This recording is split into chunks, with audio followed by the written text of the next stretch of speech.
5 po. Tell me something about your role here.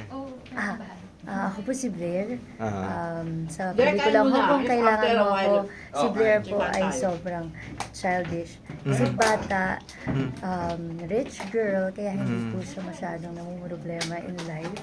Pero meron po siyang tinatagong problem talaga na hindi niya palaging ipinapakita sa mga tao. Kasi parang gusto niya po happy life lang talaga. Doon sa isang pelikula ni Direk na Must Have Post, parang may issues sa mental issues. Meron din dito. Dito po meron din pong matatakan ng very Mental issues, very slight. Uh-huh. Doon po sa eksena ni Mallory at ni Blair. So by accident kayo nagkita doon or ano? Dun sa kwento? Sa kwento po, may best friend na po kami. Best friend na. Opo. Tapos niyaya ko po siya na punta ng Hong Kong kasi birthday ko. Pero doon po sa trailer, nakakalimutan po ng best friend yung birthday ko pala. Pumunta ba kayo doon sa Central District doon sa ano? Na tuwing Sunday doon nagtitipon yung mga OFWs. Opo, nakita namin sila doon. Nakakagulat po, pero nakakatuwa na nakausap din namin sila. Yung iba po, nagkukwento ng experience nila sa Hong Kong. Yung iba naman po, tinuturo sa amin kung saan magandang pumunta, kung saan magandang places na puntahan. Ayun po.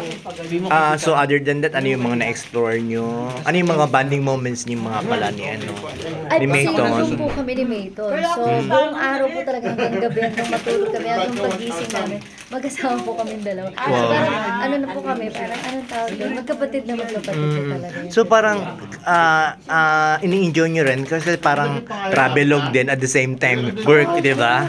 Yun po talaga, parang first time ko po na-experience and I'm very thankful po sa NBC sila direct niya. Kasi first time ko pong maggala na nag-shoot. Wow. So in one, parang ganun po siya. Kasi lahat po ng tourist spots, naikutan talaga namin.